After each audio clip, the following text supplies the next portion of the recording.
All right, so what's up, everybody? We're gonna cut out the first part because we're gonna act like that never existed. Back with Drew. Today, we're gonna be talking about controversial endings, good endings, all types of possible endings, the whole 9 yards. Drew. How's it going, everyone? Good to see you back. First and foremost, we'd like to thank everyone for all the support and love you guys showed to our first episode or episode 0. It really means a lot to us, and we're surprised with the warm welcome we got. And we're hoping that in the future we continue to release these podcasts and about. I don't want to put a definitive kind of statement, but I do want to say we're going to try to aim for weekly, if not bi-weekly. Yep. And then moving forward, we're going to, as we said in the first one, have guests. We're going to try to bring along people from different kind of platforms as well, and then just to get some new kind of perspectives into our podcast, because and we see eye to eye on a lot of things. Some things obviously we don't agree with, but it's always good to have kind of like a new perspective. And in this case, what we wanted to talk about is we're both primarily on the Instagram anime analysis community. So over there, a lot of the endings that we've come to love, we've come to experience in the overall anime community aren't as well accepted, and those are the first choice of topic that we're going to talk about today. And you know what? For the first one, why not we decide with the one that's seen as probably the worst of the 2 or 3 that we want to talk about, and that's probably going to be TG Tokyo Ghoul. Alrighty. So, oh man, this touches a sore spot with me because I do understand that when the whole, I would say, backlash was coming out, people were reading as chapters were coming out, so it wasn't as easy to pick up on a lot of details that would make sense. But I would say, especially with how both TG, I'm going to bring up AOT because that's another one we're going to be talking about. Um, I find that the way that fans wished for a tragic ending for both and being disappointed, I find that they kind of missed a lot of the nuance behind what they actually mean for the story. So to double back, basically back to TG to start, I think people need to realize and kind of revisit ending to ending, OG and the re-ending as well, because with TG, the original, right, you get that tragic ending, and that's something that you see through obviously Arima, who is the embodiment of death. He obviously brings our main character, our protagonist, to die. And by the way, for the rest of just so I get this out the way, whoever is going to be editing this, we're going to be putting spoilers previously. So when I say something like that, it'll already be spoiler tagged. So yeah, to double back, the tragic ending fans wanted, you got already in OG. And the whole point of Re is to basically obviously showcase more perspectives on the world itself, because with OG we get the exploration of the Ghoul world basically through Kaneki, through Anteku, through what's the name? Algiri tree, all these things, right? And then we get the second perspective of this world through the CCG in the Heisei form, right, of Kaneki. Now, as you obviously progress, I honestly don't even understand where people would fit even a tragic ending into Free, I don't. I like. because Yeah. So even before the ending, right? In third Coachella, it's a very hopeful message before we're even getting to the ending. It's telling you how to live yeah, even without reason, right? even if So you have to claw your way forward, right? Like yeah, that's one of. exactly that. That's I'm just so lost, right? I'm just like, okay, sure. Yeah, so to give some background information to anyone who is listening, most of the platforms that we're talking about here, where these endings are going to be viewed as Primarily controversial, YouTube and Reddit. YouTube and Those are Reddit, usually the most and controversial, yeah. and since those are in the anime overall anime community the most popular form of the most popular community, where they, I mean, YouTube is so successful, It's and massive, yeah. it's so massive that the opinion that takes base there almost seems like the consensus opinion, and then the opinion that we hold kind of seems in the minority here. But so to bounce off what you were saying, I think that the TG ending, I think that a lot of people don't understand about an arc that is a war is that it is not going to be very clean cut. Like you're not going to get It's supposed to be chaotic. I mean, and especially with what happens in the story, right? Like yeah, a giant centipede that basically destroys all of Japan just plopped out of nowhere. it just came out of Where, literally where, yeah. where in the world do you want a clean and concise matter when the people in the story are confused? They're just as confused as I am. I'm like, what the hell is that? What even is that thing? And guess what? They're reacting the same way, right? Even the So it's kind characters of like, themselves, like even Kaneki yeah, is like, exactly. oh, was that it? Was that me? Like, is that did I actually do Yeah, that? because Like that, like that's it's also something that I'm happy you brought that up because I think a lot of people forget that, especially with TG, like series like TG and AOT, previously based mechanics are really important, and the way the dreams are set up in TG, it makes that incredibly important for that the kind of loss of time, especially with Kaneki, as you said, how when he's in that state, it's just like when he's in his white haired state initially in OG, yep, and he has that panel. I'll send you the panel just in case you don't remember, yep, where he says he goes into pockets of dreams and he doesn't remember. Then, of course, in the high save form, he's in an entire dream, and then yeah, he comes to resurface, and then again in the not the dragon form, sorry, the centipede form. In the end, he obviously has that same panel where he's like, "Oh, I don't remember what happened. Was that even me?" And everybody's confused. Even our main character's confused. Like yeah. everybody's confused. And then obviously, as that pans out and sides start to form, that's when it becomes more clean and concise because that's when everything is kind of settled, right?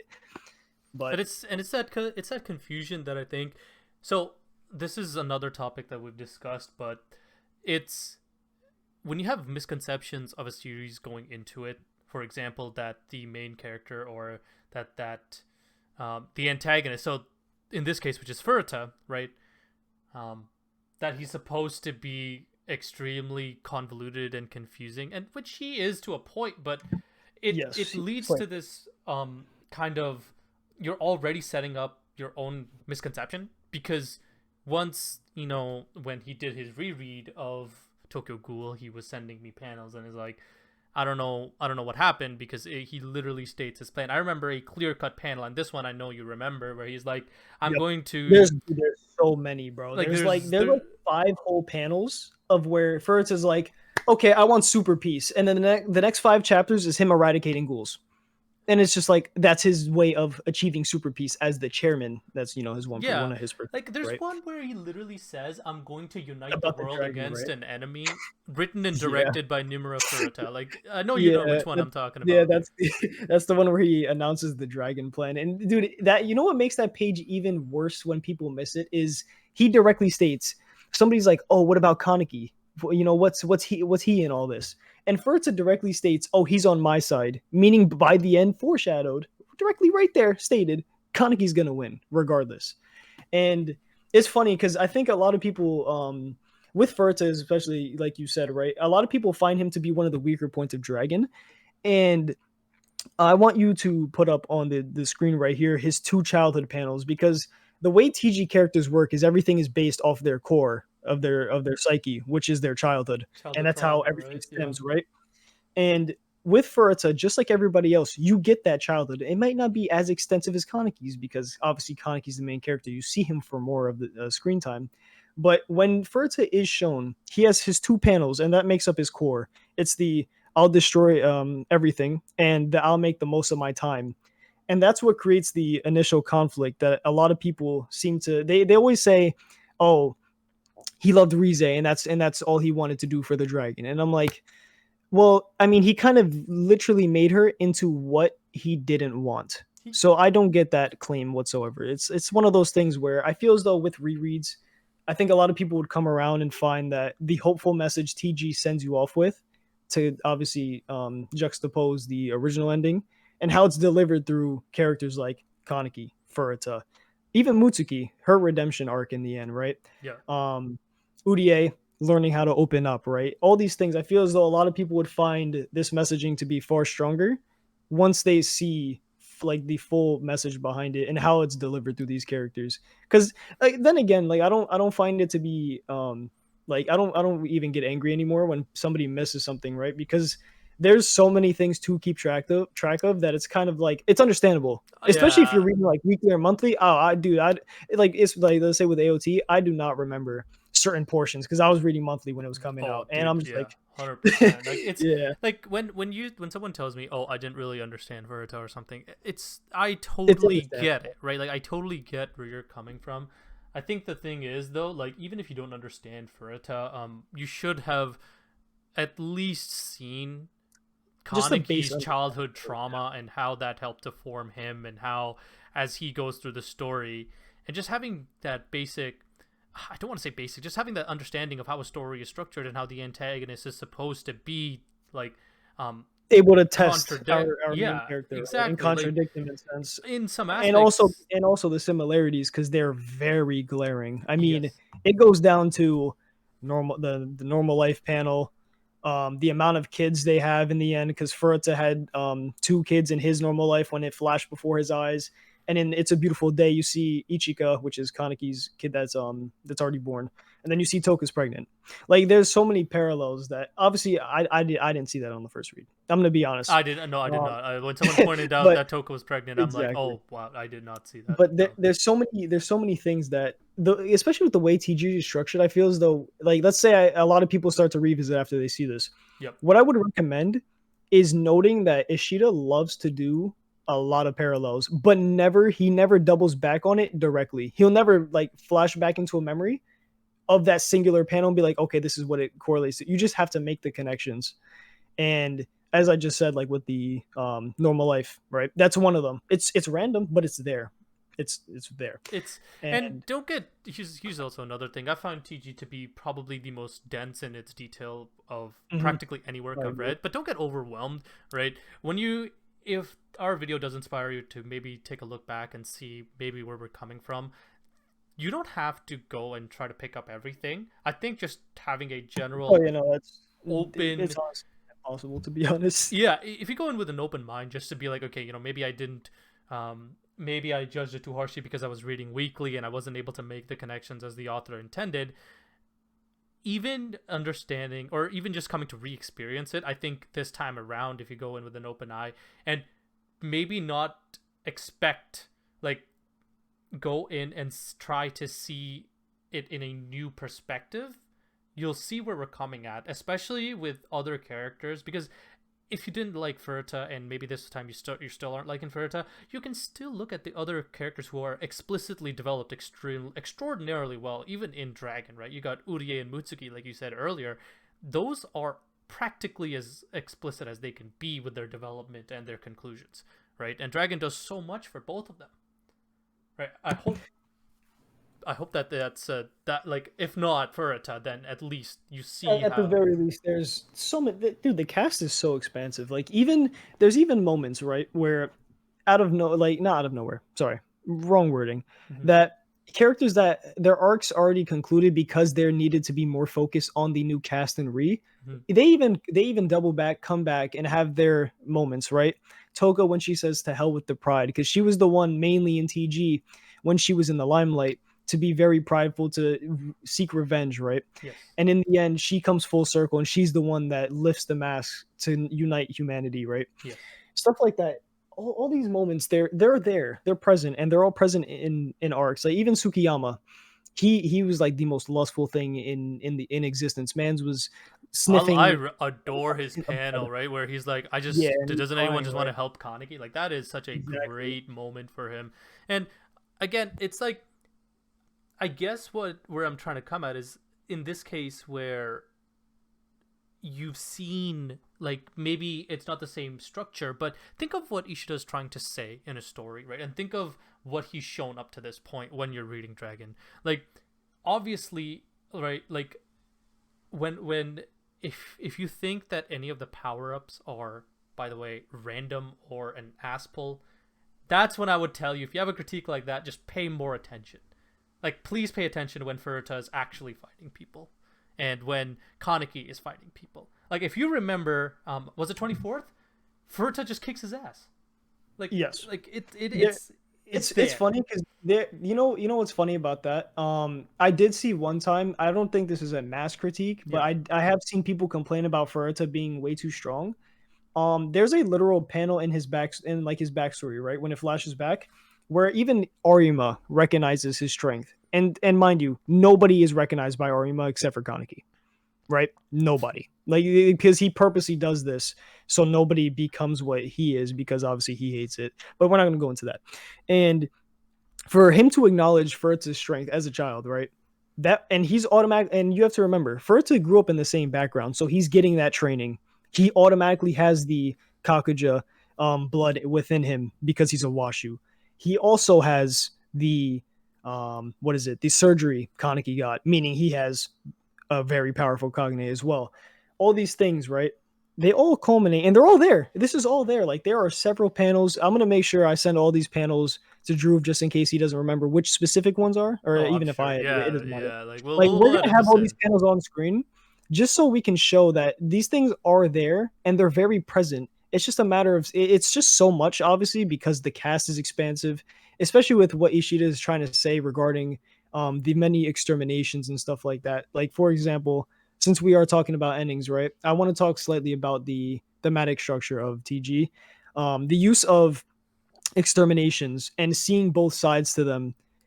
The overarching idea is death, right? And this comes full circle in 177, how and even 176 with Furta. And it's a matter of meaning about life, right? Hmm. Whether or not it's meaningless or not. And of course, Furta, when he comes to his conclusion, his conflicting core, as I mentioned previously, is something that he always is going to lose because of that preset he has within his mind, right? So basically that is why he finds things to be meaningless because he has never fully kept something and he's achieved many things but they've always been sabotaged, right?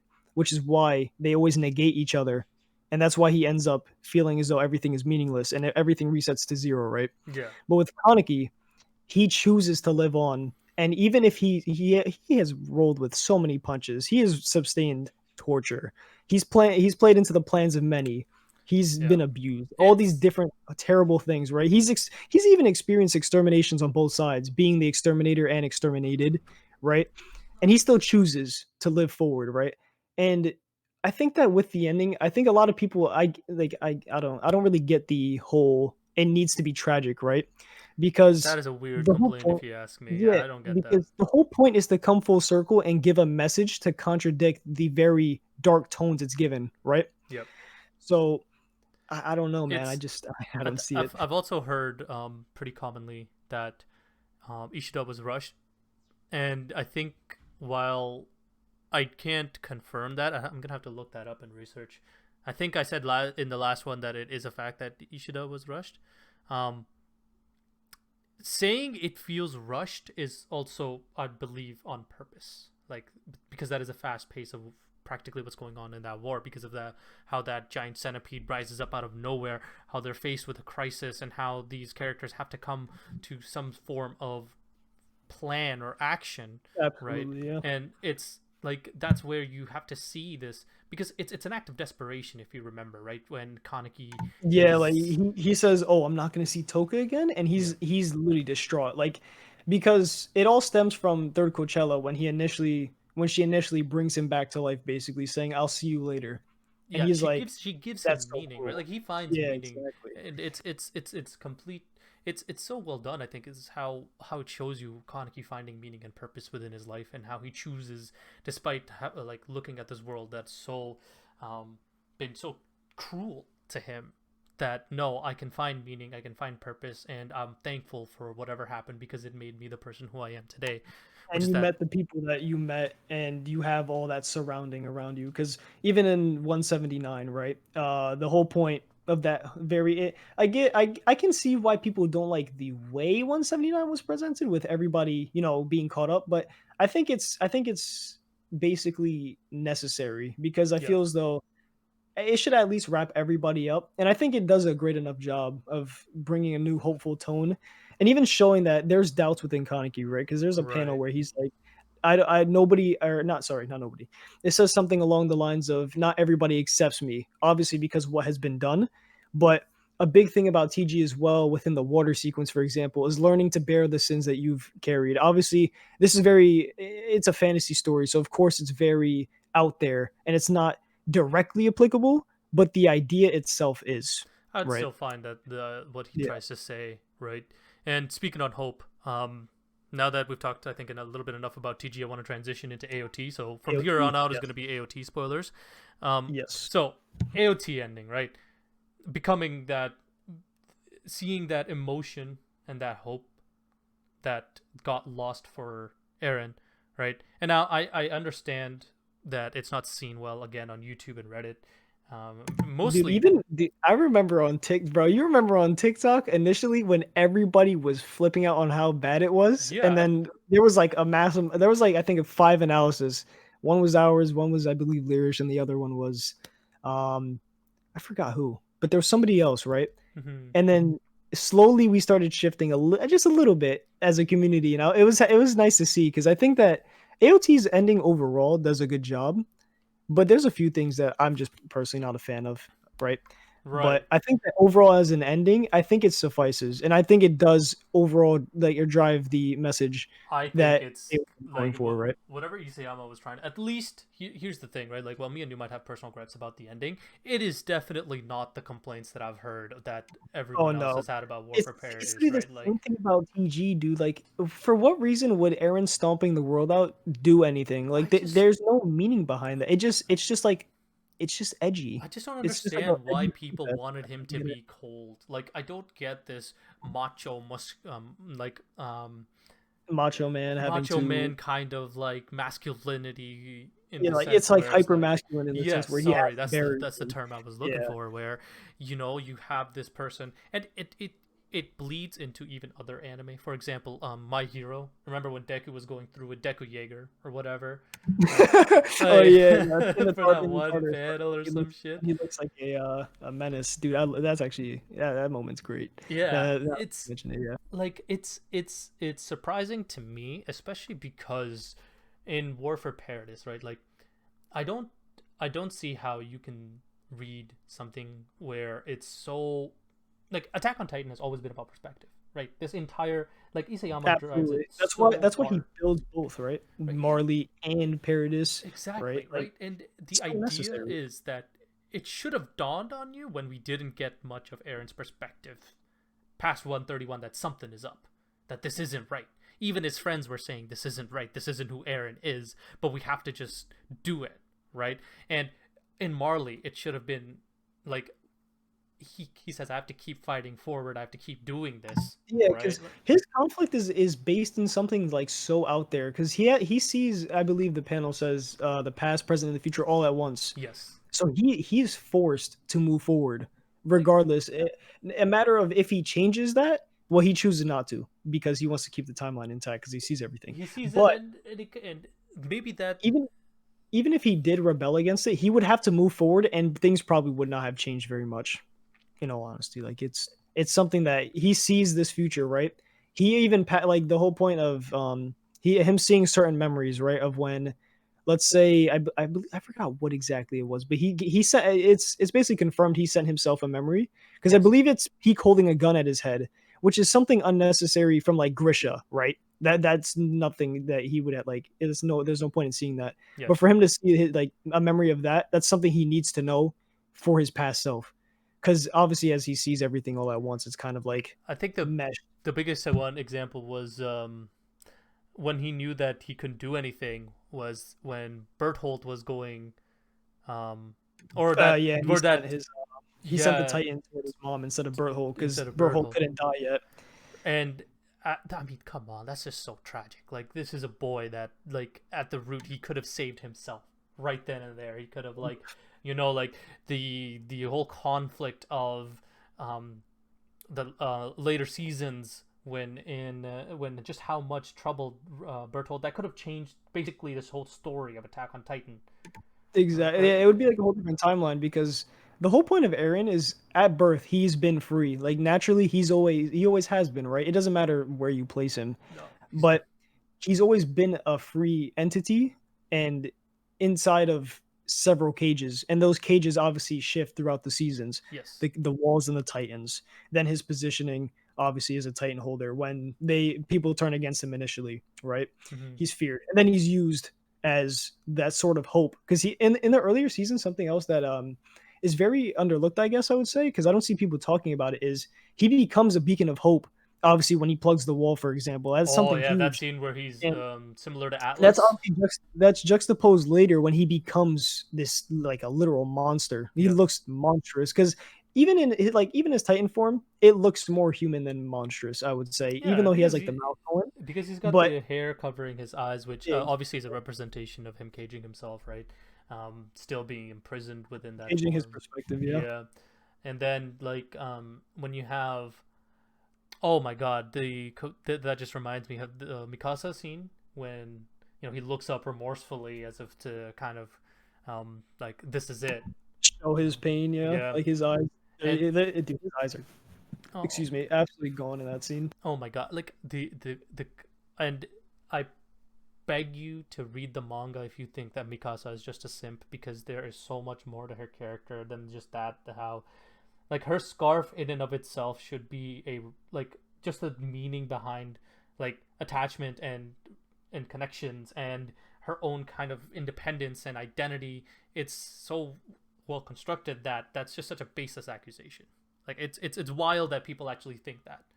One Um, thing I will say is 139 does do a good job with wrapping up a lot of the characters. I do wish like for I know Reiner's arc was done. I wish there was maybe a bigger panel instead of like a bottom panel of him and his mother hugging maybe or something like yeah. that. But I do think that he handled or Isayama, sorry, handled a lot of conclusions very well. Oh, dude, Levi's is one of my favorite in this series. love To this day I Levi. look back at it and I'm like, this is amazing because this as that person who basically held this role for his fellow members of the what's it called? The I completely scouts, forgot. the scouts. The scouts. Sorry, I don't Yeah, know no, why I just blanked, yeah, but it's fine, it's fine, it's fine.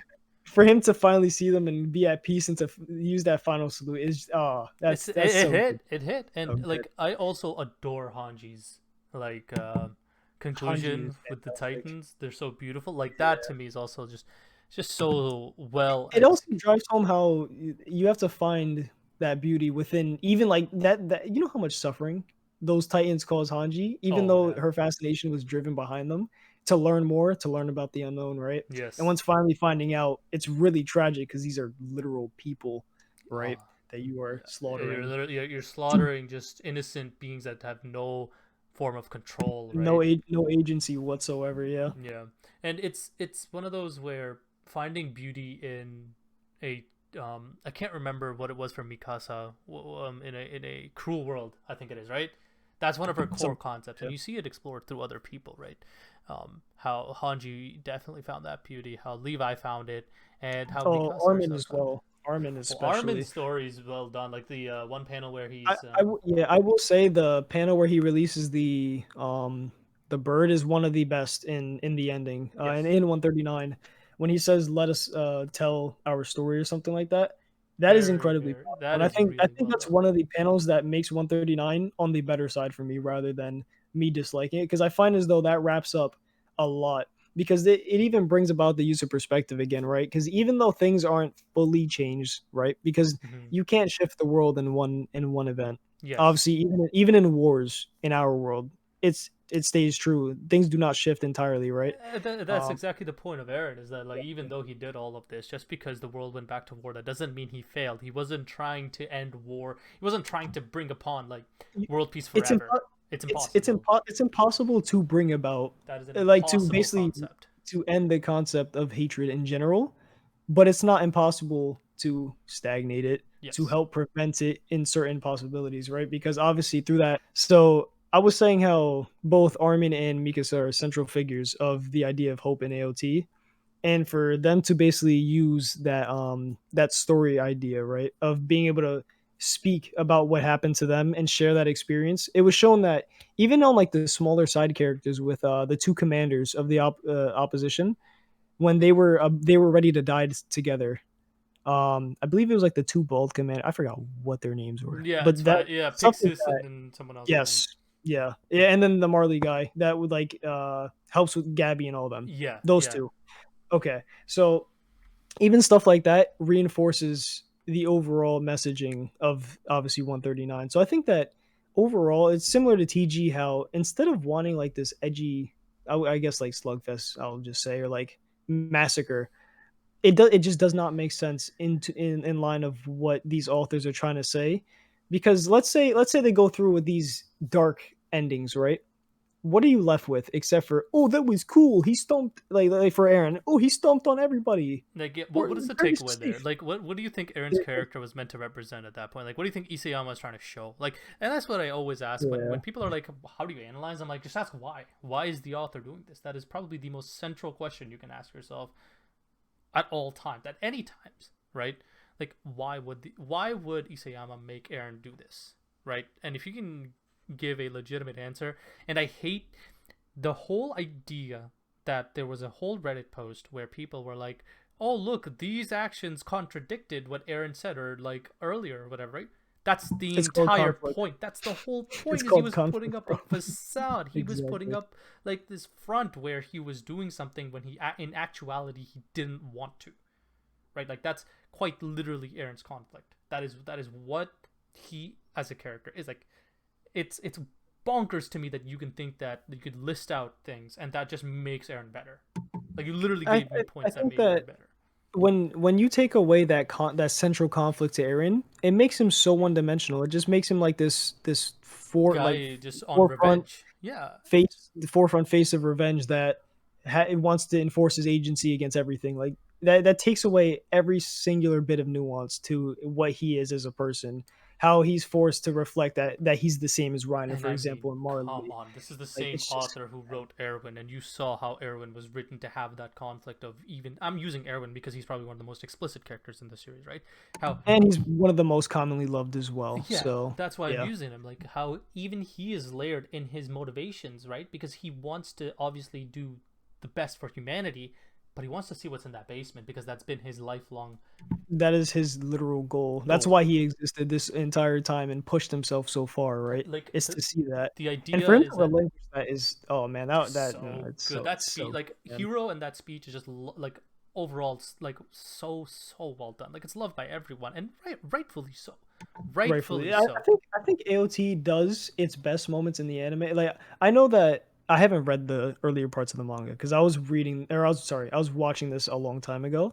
But I do know that when it comes down to it, the best scenes of the anime do hold up very well. Like the Irwin speech, the Aaron breakdown when he says nothing has changed. Because especially that scene, especially, is very central Voice to how, acting is so well oh, done for the it was show. so It's great. just such an integral portion. Like, and this is well, it's like makeups of a show, right?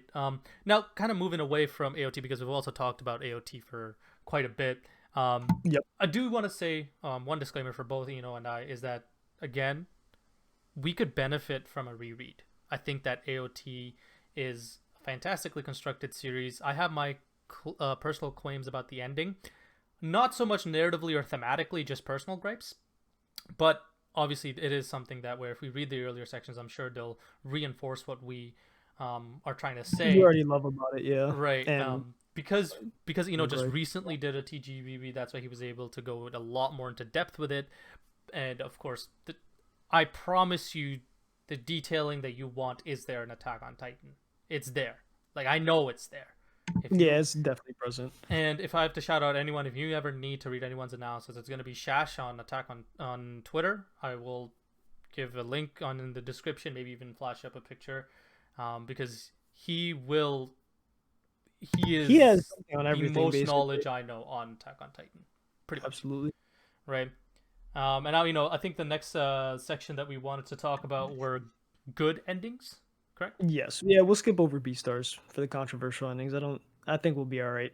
Yeah. We can go to good Again, endings. quick. It's. I'll just do a quick like 2 minute thing. Beastars, Yeah, same thing. Just please reread it. Try to understand what the author is going for. Like the black market is such a perfect analogy it's for so it. Like central. Super it's such central. good world building, and try to see what Melon represents to that world. Like The common complaints about the Beastars ending is people don't like Melon, which does that's not make bonkers. sense That's to actually me bonkers to me. That's so because, dude, a wild. lot of people hate Melon and they don't realize that he is literally this central figure to basically every conflict in the world because he's It's literally on both sides. it's Like so it's crazy to insane me. because obviously he's chaos incarnate. He takes over the black market. He takes over the Just Shinsengumi, right? forget But the details. I'm saying he's such a fun character. How do you well, not that too. like him? He he's Like, he's very charismatic. He's one of those antags that has that charisma that a lot of people look for when he's seeing that need for opposition, right? yes. And he has that 100%. I don't think I think his presence is menacing, but different to like let's say Griffith or something. I Oh yeah, think yeah. It's Griffith not. holds like It's yeah. it's very different, but they both have that charisma in their own sense in their own worlds, and it fits perfectly. Because even like with Melon, right? All you really need to know is what he represents for Legoshi, which is Legoshi's entire future, right? Because of Haru. His entire. That's both their entire conflicts. Now, and for the world itself, it's obviously taboo. The schooling showed by Gosha is very like sidelined, stuff like that. Like it, and even in Melon's childhood, how he was basically isolated, stuff like all these things, and then the inner conflict of him, with and his mother, And stuff like all Legoshi and these his things, mother, man. right? Like it's there. I It's promise so me. I present. promise you, It's it's always there. present. It's absolutely there. I don't even get that. Like I I think know. back I on it, know. I'm like, I love Riz and all, but bro, I cannot believe that the common take outside of like our community is Riz is the best anti. I'm like, I don't no, get like I guess if you I like don't the get murder it. mystery aspect of the first bit, but then But it was interspecies literally exists to transition it's you. kind of yeah, it's kind of obvious though. Once you see the group of people around, like it becomes so obvious Melon that is it's a Riz. built better race. Like I am so sorry. Like I feel like in He he, almost ta- he takes everything that Riz does and amplifies it. yeah, literally yeah, Literally, exactly. Sorry, that's probably a better term to say than built better. It's just like I just don't understand where like I don't get that either. again like I, yeah, I it's don't get it crazy, either. right? Okay, now that we've talked about bad endings, now these are some good endings that are univ- Controversial, sir. Not bad. No, I'm sorry, kidding. controversial. Yeah, sorry, controversial. You're right. Some good endings. Now here are endings that we believe are just done really, really The- well, and why we These are think some they're done well. conclusions. Right? We wanted to switch up from anime manga because we also want to, include some other things that we've seen. So for the first two, for the good endings, we wanted to use two films, which would be Whiplash and Blade Runner. Um, Now, which one would you want to start with? Oh, I can do Whiplash. Oh, I can do All right. Whiplash for a whole episode if we were to So, yeah, to if be we were to honest, go Whiplash into is that. I think fantastic. here's the thing, right? I think why and the reason why Whiplash's ending works the way that it does is because it's filled with so much tension from the first minute that you're watching it. You get this kid, Oh yeah, right? absolutely. He's been wanting to learn. He's been wanting to get into his dream school for music. He's dedicated his entire life to it, to the point where he's getting berated by his parents. They don't really understand what's going on. His dad is supportive, but the rest of his family really isn't. And Yeah, that it's down to that dinner scene, I believe. It's yeah, been a while, but I do remember that dinner scene where they were yeah, like exactly. really, Where they're really, like, "Oh, yeah. this is a football kid." It's like, "Oh, what do you do?" It's like, "Well, I've been learning from this guy," and they completely disregard him.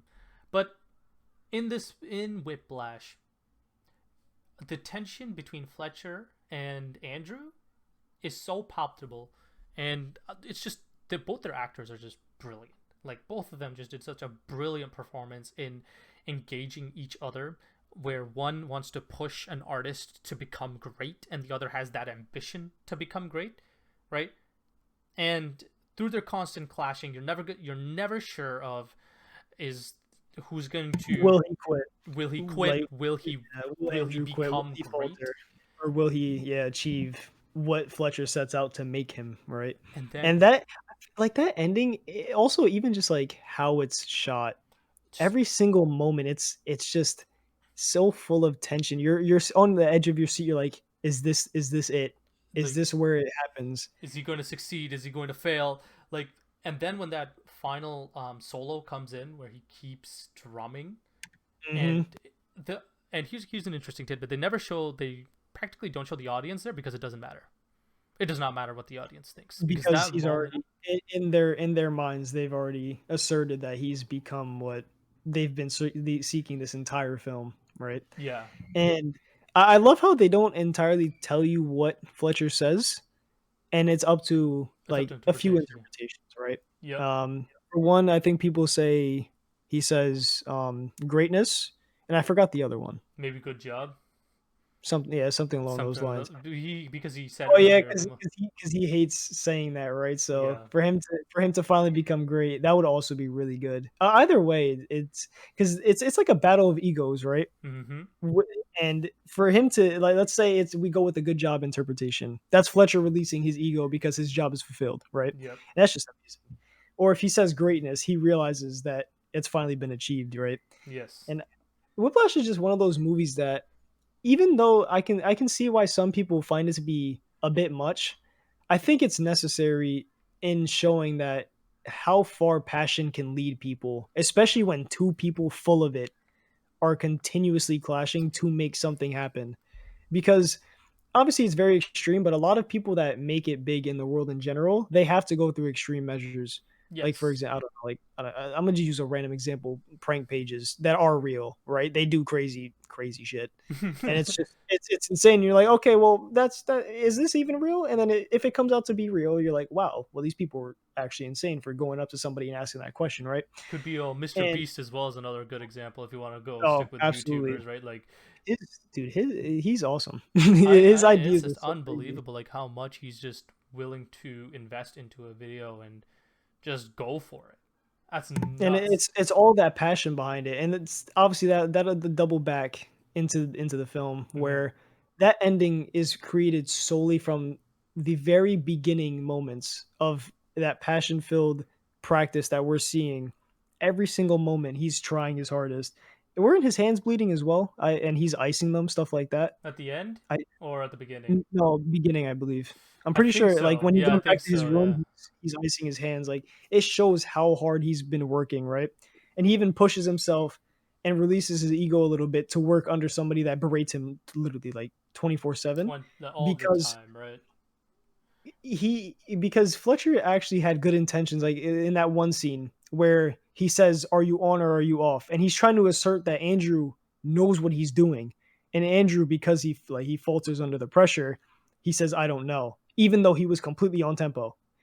And it's subtle nuances like that that build up over time, especially through like the very tension-filled conflicts that push all the way into the ending, which releases everything. And it's a It's very such a cathartic release of he did it, he made it, right? And it doesn't matter. It doesn't matter if they bombed that performance in front of the critics or what. It doesn't matter what the critics thought at that moment because he knew that from doesn't that matter what point on. anybody thinks. Yep. Yeah, because from that point on he was great, right? And it's it's the ability to come to a singular peak that encompasses the series and ties everything together that makes an ending or a conclusion so great. And that is also what Blade Runner does, right? If we were to talk about Blade Yeah, Runner Blade Runner 1982, duology. Oh right? man, Like it within that ending where we have Roy Batty and his famous monologue of Tears in the Rain, it ties so many different aspects of the replicants of how short your life is, how fleeting memories are, how it's such a even in such a futuristic set world, it's it's the connections immortality is and the still mortality, inescapable. yeah, Yep. that makes it such a beautiful film, right? And I find that that also ties really, really well with 2049. That's shown through Officer K's kind of journey, where Officer K, you get to see him, where you see it with Roy Batty with the monologue that he wrote. It was the journey that Officer K took, thinking that he was human, that he was that fated child, but it doesn't matter if he was or not because I believe it said in the film, what's human are like the actions that you take, like something along those lines, right?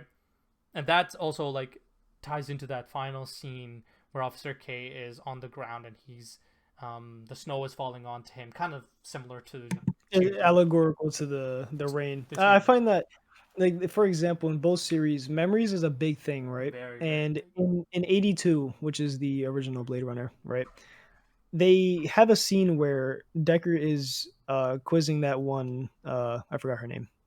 I do not remember her name Replicant, at but all. yeah, yeah. Yeah, and it was basically said that her memories were instilled but to her, that is what she's lived with. So technically, it brings up the question whether or not memories are authentic, and that obviously doubles back. And I see a lot of people that don't rate these films highly. They don't like how it's basically similar to some aspects of like TG, for example, where you kind of have to take a pre conceived notion of a specific idea and push it toward what it's trying to say.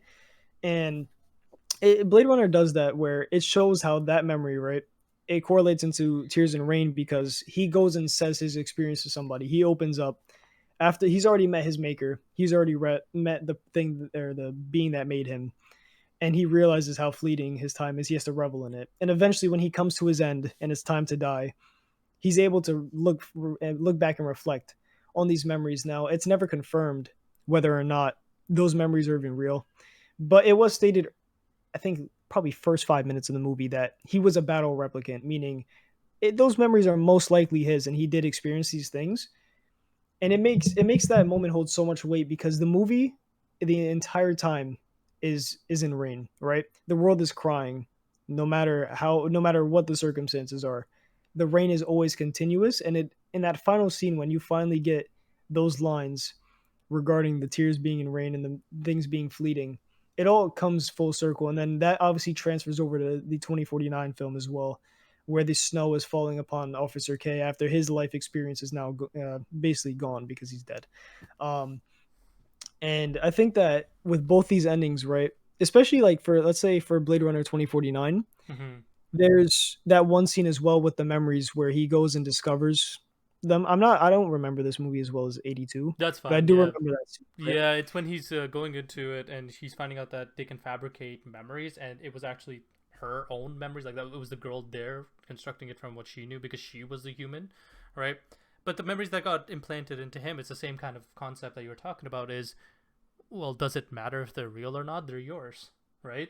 And That's what you've that's lived what's with, and that's most your important. experience. Yep. That's what's more important, right?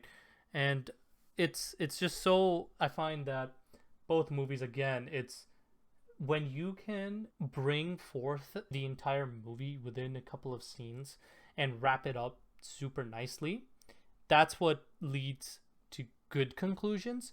But when you can do that and put it on your mind and leave an imprint, that's what makes like a great conclusion, right? Because you can wrap up things nicely and still be like kind of okay, but it's this ability to stay beyond It's its runtime. time, its Yep. runtime, that can cause like a good conclusion versus a great conclusion. And whether or not its ability to wrap up even every single character, because that doesn't necessarily mean a conclusion is good if it wraps up every single character, but that doesn't make it like great either. Like, you understand what I'm trying to say here, that you can have a great conclusion without like having 100% Not bow tied on every single character. Yeah, because some characters' arcs are already completed to the point where they're not entirely necessary or central to pushing that final messaging. Because let's say, for example, right, for AOT, like I said before, I wish like the panel was bigger, but I think Reiner, even what he got, I think it was enough. Um, and it's not central to the final messaging, but he still got concluded well enough for what Yes. his character arc was. And then the final messaging itself was pushed through the more central figures of Mikasa and Armin. And then, for example, let's say Blade Runner, the for Blade Runner 82, the two central figures of the movie get their conclusions, right? Roy Batty, his life ends, and Deckard just goes on Just because goes that's on. one of his experiences now, and that's one of the things he has to live with, right?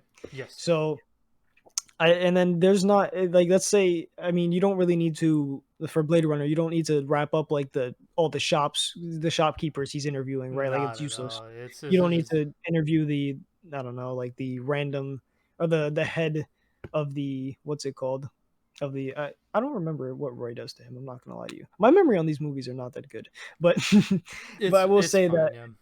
Yeah. it's not entirely necessary to wrap up every little thing, but it's nice when it is done and there's more. Yes. Um. Obviously, another great movie ending. Right. Not gonna dwell too much into this one, but same director as Whiplash, La La Land, man. Come on, Oh, that's a beautiful. come That's one of my on, best films, man. Like, easily. two central All it characters. It's all just it took was a look, and everything is just you know what? there. Most of some of the most powerful endings that I've seen are honestly not that dialogue heavy. Typically, like for example, Drive My Car. There's another Oh, example of that's a conclusion which isn't very dialogue heavy, right? Like it's complete silence, that and silence we talked speaks about that in the volumes. first podcast, where it's just says so much about that entire movie, about that entire conflict, and what it manages to push through, right? How it's able to encompass so much of that entire movie, um, and it's just beautiful. That it like again, La La Land was like you saw this kind of faded future that they thought that they would have had together, right? This kind of what if scenario, and then they kind of look at each other, they kind of nod, and it's They come to terms with what it synonymous with is. their first meeting because in the first it was just both of them two in like um that where he was playing piano, right, and the bar or Yep. restaurant, right? But in this case, it was him playing at his own place, and she Oh, was in their the their crowd. initial And meeting was in the car in the beginning when oh one of yeah, them drove past each other, and then they met again yes, you're right, you're at right. that point. Yep. But yeah, So I will say to kind of transition, right? You said earlier how well, we both said how there for ending to be good, it needs to do something about wrapping things up, right? mm-hmm. But also pushing a message. And this is where I believe Nier Automata is one Oh, probably ending one E. of, Oh my if not the goodness. best, right? With ending E, you get this sense of a push, right? So, and basically with Nier, right? You're in this constant cycle. You're always struggling. There's always something happening, right? There's a push and pull between agency, whether or not you're free, and then eventually you get to ending E. After all the suffering, after all the difficulties you go through, after all the deaths, you get this rebellion against not only what happened in game, but the creators themselves. You basically are allowed to break free. And this isn't done just by yourself. This is done by people who have sacrificed something for you as well to come and help you on your battle against the creators of the game, right? I just can't believe when I was reading that that It was they like it tied to the very first monologue that To Be said is, will we of the ever get to cycle. rebel against the gods that created us? That's not the direct quote, by the way. I'm just paraphrasing, right?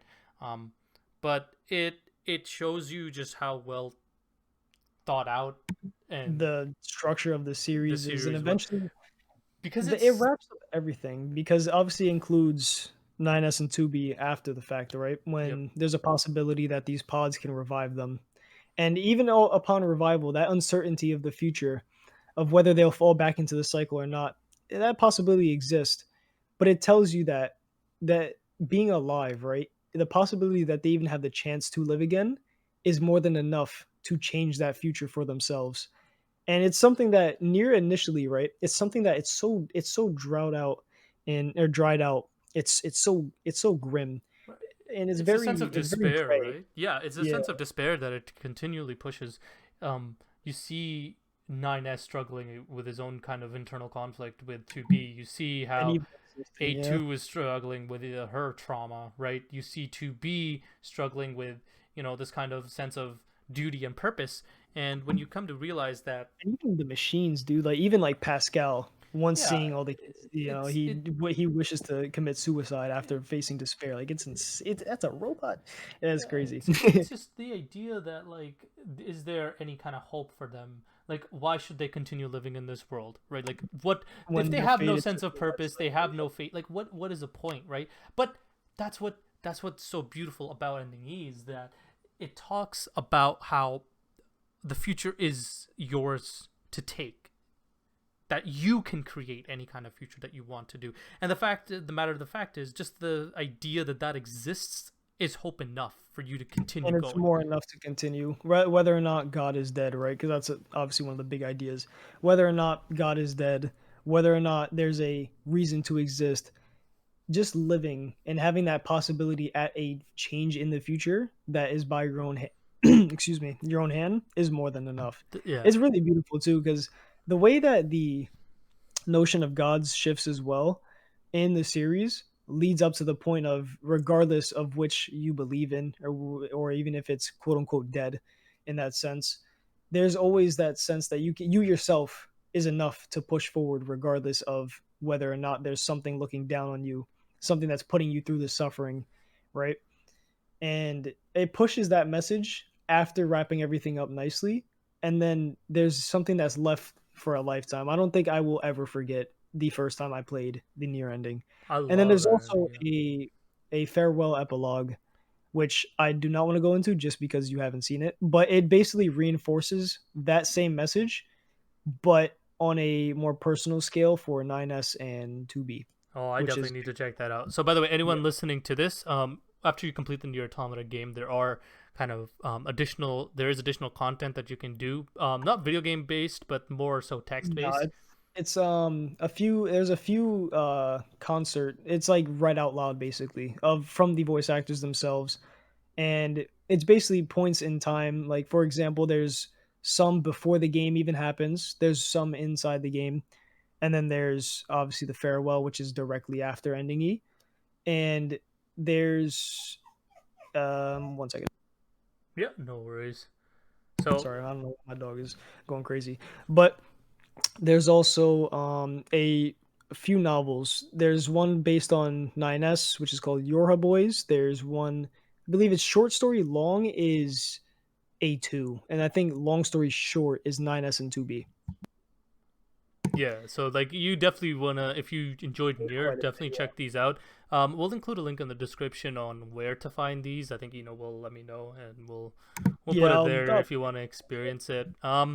Again, video game endings and a lot of these endings is part of what makes them great. Small aspect that I want to touch on is obviously soundtrack. Like Nier soundtrack at that ending is the just soundtrack is unbelievable. Like Nier soundtrack in general incredible. is just like unreal, right? Like it's some of the best I've ever heard. Um, but again, like I'm saying, like it it contributes to an atmosphere, and that atmosphere is definitely what helps push it to that um, good to great level. Absolutely. I think that due to especially with Nier, because it's a game, the games are on average, I'm gonna say on average, the most, I would say, immersive, because you're basically built into these worlds, and you're becoming a part of them for hours upon end, right?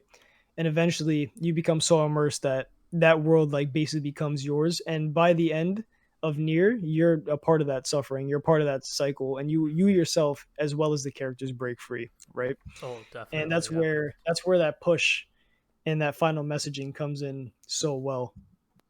It's one of those things that if you don't have any kind of spoilers on, please do not search it up. Just experience the game for yourself. I would recommend if you want some help, maybe looking at a leveling guide through, and that is it. Don't look at anything else. You'll be fine. Whatever decisions you make, you'll know what to Yeah, do. you'll Right? be There's fun. no really right or wrong kind of decisions in the game. Um, there are one thing about Nier Automata. This is just for the video game. There are multiple endings, right? The Yeah, main roots. the canon ones are A through A, B, C, D, and E. And Yes. then there's a few like joke control endings. Like if you die, like I on my first playthrough, I didn't understand the dodge mechanic, so I died because I wasn't able to dodge, and then I got like a joke ending. I think it was like Y or something. Yeah. But So those aren't that important. those There's I are, think yeah. Those don't really it's add not. too much. Again, outside of that, going blind. This is an experience I wouldn't really recommend like getting spoiled on because it is so vital. And obviously, I don't know how many people are listening to this without having like. I don't think we really spoiled too much of the ending of Automata. But even Yeah, still, it's I would still put a warning because I was talking about a few of the aspects of it. we'll definitely do a spoiler warning. Yeah, But we'll do like this section we'll do it no before section. this section. But this section onward, if you haven't played Near, um, just please don't go in unspoiled. And if I do want to say again, I also adore just for a minute or two. I know we didn't have it, but like the Hollow Knight ending for me, oh man, especially ending that last ending, the God Home ending. God Home endings are Oh man, insane. love it. That soundtrack, I can still hear it in my head. That It just opera is ties. insane. It's so Such a great interesting. story. Hollow Knight is a story. Like we'll do a section on Hollow Knight because we both and I adore the game, and Silk Song is coming out soon. Um, I do plan on doing a randomizer for that. That should be very fun. check out his stream, by the way. We'll link it in the description or the link tree. It'll be there. But yeah, it's just it Hollow Knight's ability to build a whole world and then a character in a few sentences and then just exponentially rise them into from the endings, mind blowing, right? Like even when I shifted my kind of how I looked at characters because I started to value other things a little bit more than just pure complexity, right? When I just valued pure complexity, like that was my number one.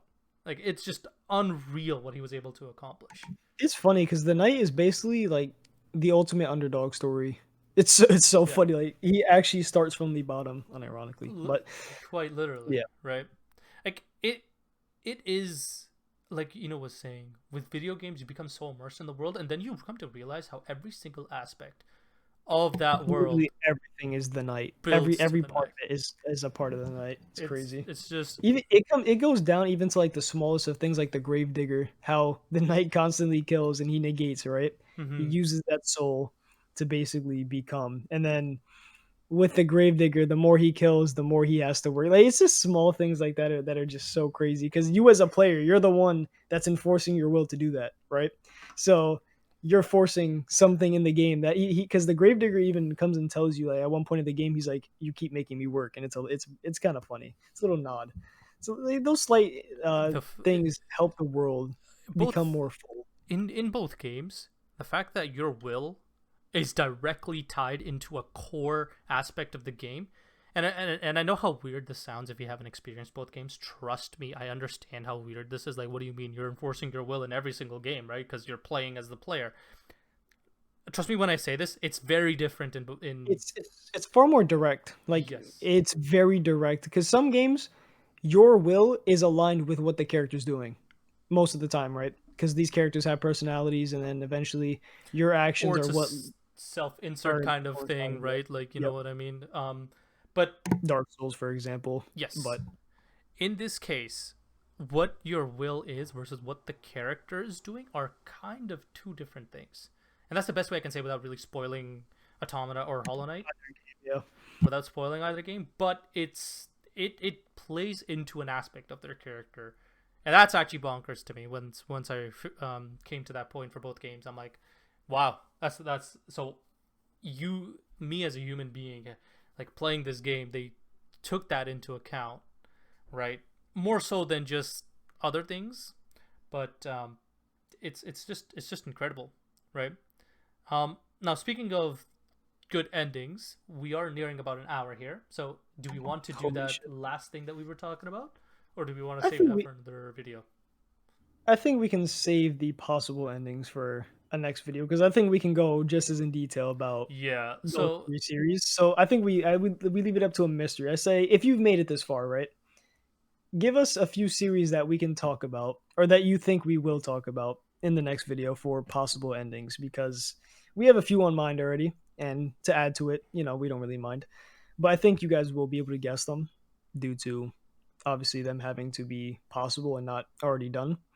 So yes, yeah, and it's just one of those things where, um, the potential for any of these series with the correct ending is just it's just they're all so pretty crazy. it's unbelievable, right? It's again, we've seen the creators of these series pull some amazing things off beforehand, and hopefully they're able to also execute on the ending, which I think they should be. Like they should Yeah, I be don't able think to. honestly with what they're able to do already in the previous planning that's already been instilled in all series. I don't think I would hope they can't really mess them up at this point because they're already all very great at the very least in my opinion. So I think that if they can just execute on a ending that is up to par at the least with what they're doing, then they should all end up at a very incredible standing. And I mean, some of these series are already viewed as some of the best, so Yeah, exactly. it's Especially one of them. One of them is acclaimed to be basically the best thing ever. So oh yeah, there's a hint. there's But one hint. I will say, this was a fun episode. I think that we were far more comfortable in this one. There was I think it flowed a lot better, except for the minor services, that Here we'll and cut there. out. We'll definitely Like my cut dog. those out. But But thank you for listening in, everyone. We're going to end this episode absolutely, off. Again, everything's going to be linked in the description. We're going to try to have the proper spoiler warnings at the and appropriate times in the panels as well. videos and the proper panels. Again, you can DM us. We respond most on Instagram, but our link trees are over here. And again, if you have anything a topic of discussion, any kind of comments, leave them down below and we will get to them. And we definitely see any and all comments. So Absolutely. I'll appreciate all the love. Thank you guys. Take it easy. Thank you guys. Bye.